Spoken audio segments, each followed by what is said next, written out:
Oh my goodness gracious, this man's walking backwards. Hey everybody, here is another leg day, giving you more ideas to work out with, both exercises and walking backwards. Simply put, you're working the opposite muscles you would walking forwards, and you're also working on your balance and coordination.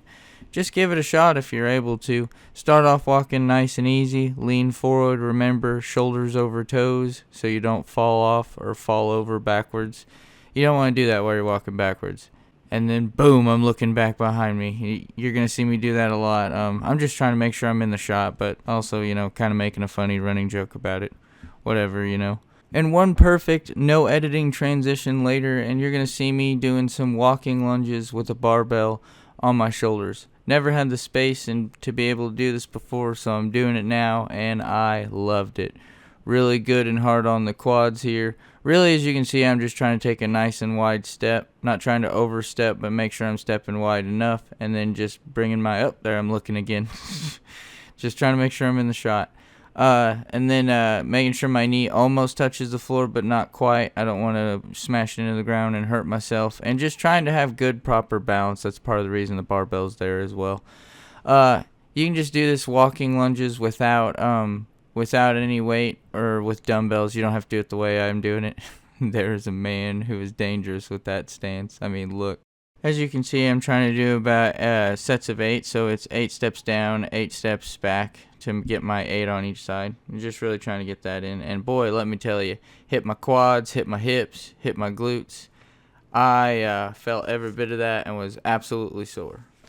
Next up, you'll see me here doing leg extensions, 3 sets of 8, 60, 70, and then 80 pounds, just trying to have a nice, good activation at the top, locking out my knees at the top, and really just also trying to have a nice, good control on the way down. And as you can see, I am looking at the weight stack quite a bit because I am trying to also make sure I almost touch it, but not quite.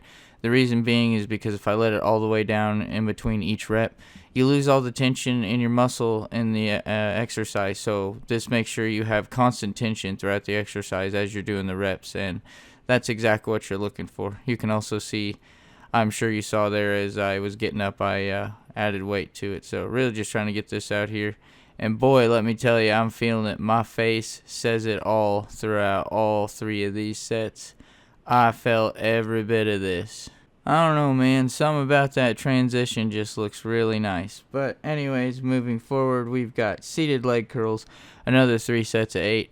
Never in my life have I had a machine until I started going to this gym. So, only in the past year and a half, almost 2 years at this point, that I'm editing this and recording this. So it's not been long, and I haven't used it a lot, but here it is. We got 100 pounds for the first set and then 130 for the second 2. Really just trying to make sure. I can already see, since I shot this video, I'm not quite using it the way I would now. I'd make sure that my knees are more snug against the pad I'm sitting on, or the seat I'm sitting on. I would use that lever in the back behind the seat to put it back a little bit further. This would put me in a better position. But as you can also see, I pull that lever on the side to start off with my legs straight. So I can stretch the hamstrings. But overall, I do love this machine. It's a good variation. It's a good machine to have, and I like having the option to do it for sure.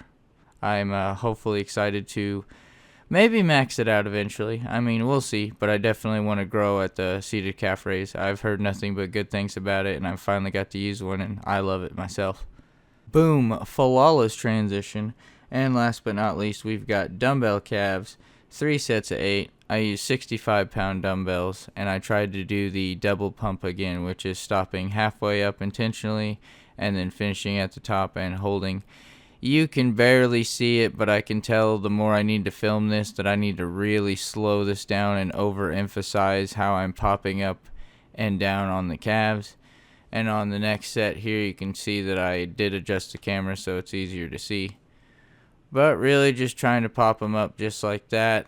I have always found the double pumps just give you that extra activation and contraction in your calves, and you can really feel it. And that's what I attribute all of my calf development to, because my calves aren't huge. I mean, they're not huge at all, but they've at least got some shape to them. But anyways, that is the leg workout. Hope you've enjoyed it. Hope it works for you.